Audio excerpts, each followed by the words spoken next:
Hi students, welcome to our channel. Today we will discuss 9th class 7th chapter triangles introduction చెప్పుకుందామా ఈరోజు. So ఎవరైతే కొత్తగా మా channel చూస్తున్నారో like చేయండి, share చేయండి, కామెంట్ చేయండి అండ్ సబ్స్క్రైబ్ మై ఛానల్ మా. Please support me. సో చూద్దాం ఈరోజు ట్రయాంగిల్స్, కాంగ్రెన్స్ ఆఫ్ ట్రయాంగిల్స్ అంటే త్రిభుజాల సర్వసమానత్వం. సో ఏంటమ్మా, two figures are congruent if they are of the same shape and of the same size. అంటే ఒకే ఆకారము మరియు ఒకే పరిమాణం గల రెండు పటాలను సర్వసమాన పటాలు అంటారు. సో చూడండి, ఈ విధంగా సేమ్ సైజ్ ఉండాలి అండ్ సేమ్ షేప్ ఉండాలి. ఈ విధంగా ఉన్నటువంటి పటాలను ఏమంటారమ్మా? సర్వసమాన పటాలు. సో ఒకే వ్యాసార్థం గల రెండు వృత్తాలైన సర్వసమానాలే. అదే విధంగా ఒకే కొలుతున్నటువంటి చతురస్రాలైన అంటే same sides of the squares also congruence. అర్థమైందా? Next also congruence. అర్థమైందా? నెక్స్ట్ ఇంకా సిమిలర్ అంటే ఏంటమ్మా? స్వరూపాలు అంటే ఏంటంటే, ఇప్పుడు మనం తాజ్మహల్ పటం చూడండి, రియల్ గా చూస్తే ఎలా ఉంటుంది, అదే పటంలో చూస్తే ఎలా ఉంటుంది. ఇలాంటి వాటిని ఏమంటారంటే స్వరూపాలు, సిమిలారిటీ అంటారు. సో ఇప్పుడు మనం ఇచ్చినటువంటి రెండు పటాలు సర్వసమానాలు అని తెలియాలంటే 6 మెజర్మెంట్స్ తెలియాలమ్మా. అవేంటి? 3 యాంగిల్స్ అండ్ 3 సైడ్స్.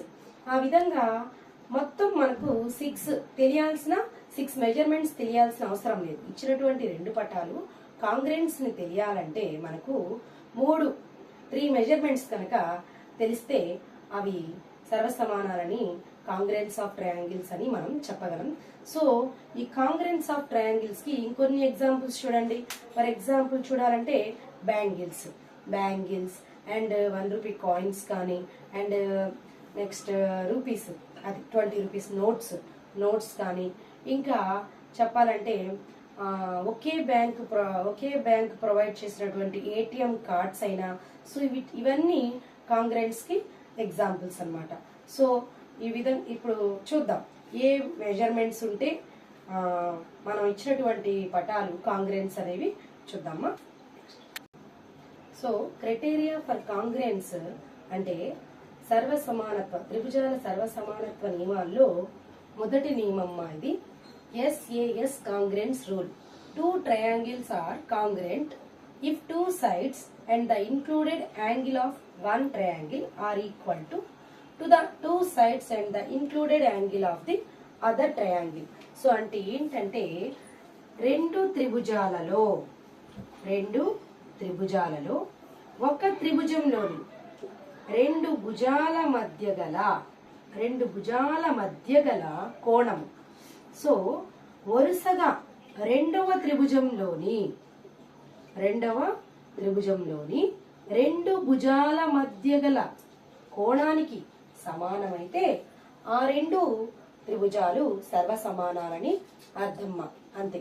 సో ఇంకొకసారి చూద్దామా. 2 triangles are congruent if 2 sides and the included angle of one triangle are equal to the 2 sides and the included angle of the other triangle. ఇచ్చినటువంటి రెండు త్రిభుజాలలో ఒక త్రిభుజంలోని రెండు భుజాల మధ్య గల ఎక్స్క్లూడెడ్ కాదమ్మా, ఇంక్లూడెడ్ అంటే మధ్య గల కోణము వరుసగా రెండవ త్రిభుజంలోని రెండు భుజాల మధ్య గల కోణానికి సమానమైతే, అంటే ఇక్కడ చూడండి. సో ఈ ఏసీ అనే భుజము ఈ సదృశ్య భుజం అన్నమాట. అంటే ఈ ఏసీ అనేది ఈ డిఎఫ్ కు సదృశ్యం. సో సమానంగా ఉండాలన్నమాట. ఫర్ ఎగ్జాంపుల్ నేను ఇక్కడ 3 సెంటీమీటర్స్ ఇచ్చాను. సో ఇది కూడా మనకు 3 సెంటీమీటర్సే ఉండాలి. సో బీసీ అనేటటువంటి భుజము ఈ ఎఫ్ కు ఈక్వల్ అయి ఉండాలి. ఫర్ ఎగ్జాంపుల్ నేను ఇక్కడ ఒక 4 సెంటీమీటర్స్ ఇచ్చాను అనుకోండి. సో ఇది కూడా 4 సెంటీమీటర్స్ అయి ఉండాలి. సో దీని యొక్క మధ్య గల కోణము ఇది ఒక 45 డిగ్రీస్ అనుకోండి. So angle C is equal to 45 degrees ఉంటే angle F also angle F కూడా 45 డిగ్రీసే ఉండాలి. ఈ విధంగా ఉంటే ఆ ఇచ్చినటువంటి రెండు త్రిభుజాలు సర్వసమానాలు అని అర్థం. అర్థమైందమ్మా? So angle F is equal to 45 degrees. Next చూడండి, ASA congruence rule. Two triangles are congruent if two angles and the included side of the one triangle are equal to two angles and the included side of the other triangle. అంటే ASA అంటే ఏంటమ్మా? Angle side angle సర్వసమాన నియమం అని అర్థమ్మా. So ఇచ్చినటువంటి రెండు త్రిభుజాలలో ఒక త్రిభుజంలోని రెండు కోణాలు వరుసగా రెండవ త్రిభుజంలోని రెండు కోణాల మధ్య భుజానికి సమానమైతే ఆ రెండు త్రిభుజాలు సర్వసమానాలు. అర్థమైందమ్మా? చూడండి, ఇక్కడ ABC అనేటటువంటి ట్రయాంగిల్ ఒకటి, PQR ట్రయాంగిల్ PQR అనుకోండి. సో ఇక్కడ 30 డిగ్రీస్, ఇక్కడ ఒక 60 degrees. So same 30 degrees 60 degrees, ఇక్కడ ఒక 5 సెంటీమీటర్స్, ఇక్కడ ఒక 5 సెంటీమీటర్స్. అంటే చూడండి, ఇచ్చినటువంటి రెండు త్రిభుజాలలో ఒక త్రిభుజంలోని రెండు కోణాలు అంటే ఇక్కడ ఉండేటటువంటి యాంగిల్ A 30 డిగ్రీస్ అయితే ఇక్కడ ఉండేటటువంటి రెండో త్రిభుజంలోని యాంగిల్ P కూడా 30 డిగ్రీసే ఉంది. ఇక్కడ మళ్ళీ యాంగిల్ B 60 డిగ్రీస్ ఉంటే ఇక్కడ యాంగిల్ Q కూడా 60 డిగ్రీసే ఉంది. అంటే నెక్స్ట్ ఇంకా ఇక్కడ ఉమ్మడి భుజం AB is equal to 5 centimetres అయితే PQ కూడా 5 సెంటీమీటర్సే ఉంది. అంటే రెండు త్రిభుజాలలోని ఒక త్రిభుజంలో రెండు కోణాల మధ్య ఉమ్మడి భుజము వాటి యొక్క సదృశ్య కోణాలకు మరియు సదృశ్య భుజానికి సమానమైతే, సదృశ్యం అంటే ఇక్కడ ఈ త్రిభుజంలో ఎక్కడైతే ఉందో రెండో త్రిభుజంలో కూడా అదే ప్లేస్ లో ఉండాలమ్మా. సో అలా ఆ విధంగా ఉంటే వాటిల్నే మనం సదృశ్య కోణాలు మరియు సదృశ్య భుజాలు అంటారు. అర్థమైందా? సో ఇంకొకసారి చూద్దాం. రెండు త్రిభుజాలలోని ఒక త్రిభుజంలో రెండు కోణాల మధ్య ఉమ్మడి భుజము వరుసగా రెండవ త్రిభుజంలోని సదృశ్య కోణాలకు మరియు సదృశ్య భుజాలకు సమానమైతే ఆ రెండు త్రిభుజాలు సర్వసమానాలు. ఓకేనా? అర్థమైందమ్మా? నెక్స్ట్ చూడమ్మా, SSA కాంగ్రెన్స్ రూల్. భుజము భుజము భుజము సర్వసమానత్వ నియమం. If 3 sides of one triangle are equal to the 3 sides of another triangle, then the two angles are congruent. అంటే ఇచ్చినటువంటి రెండు త్రిభుజాలలోని ఒక త్రిభుజం మూడు భుజాలు వరుసగా రెండవ త్రిభుజంలోని సదృశ్య భుజాలకు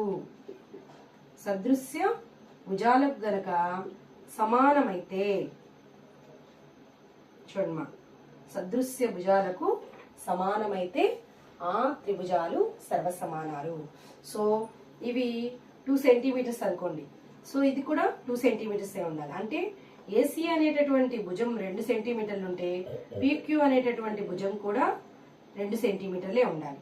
BC అనేటటువంటి భుజము 3 సెంటీమీటర్స్ ఉంటే PR అనేది కూడా 3 సెంటీమీటర్స్ ఉండాలి. సో ఇక్కడ ఉండేటటువంటి బేస్ AB అనేటటువంటి భుజము 5 సెంటీమీటర్స్ అనుకోండి. సో QR కూడా 5 సెంటీమీటర్స్ ఉండాలి. ఈ విధంగా రెండు త్రిభుజాలలోని ఒక త్రిభుజంలో మూడు భుజాల కొలతలు వరుసగా రెండవ త్రిభుజంలోని సదృశ్య భుజాలకు సమానమైతే ఆ రెండు త్రిభుజాలు సర్వసమానాలు. నెక్స్ట్ చూద్దాం. సో చూడమ్మా, RHS కాంగ్రెన్స్ రూల్ అంటే right angle hypotenuse side కాంగ్రెన్స్ rule అని. అంటే లంబ కోణము, కర్ణము, భుజము సర్వసమానత్వ నియమము.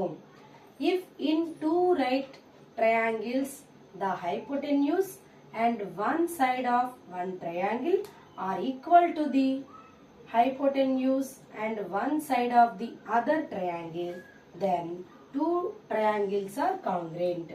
అర్థమైందమ్మా? రెండు లంబకోణ త్రిభుజాలలో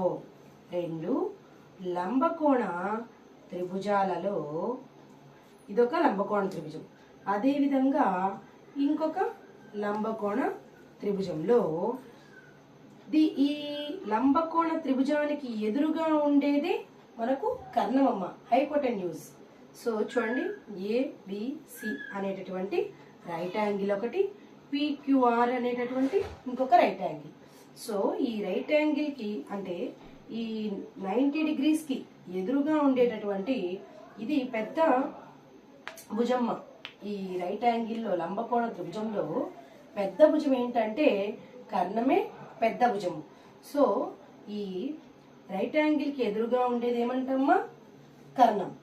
సో అదే విధంగా ఈ ఇచ్చినటువంటి రెండు లంబకోణ త్రిభుజాలలో ఒక త్రిభుజంలోని కర్ణము అండ్ రెండు భుజాలు చూడండి, రైట్ యాంగిల్ 90 degrees అండ్ కర్ణము ఒక సైడ్.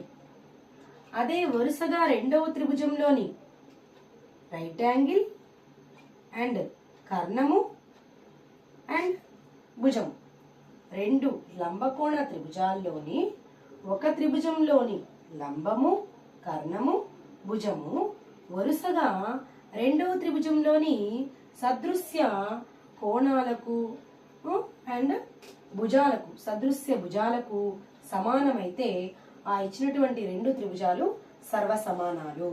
సో నెక్స్ట్ చూద్దాం. చూడండి ఒకసారి, యాంగిల్ ఏ, ఇక్కడ యాంగిల్ ఏ ఎంతమ్మా? 90 degrees కదా. సో రెండో త్రిభుజంలోని యాంగిల్ పి కూడా 90 degrees.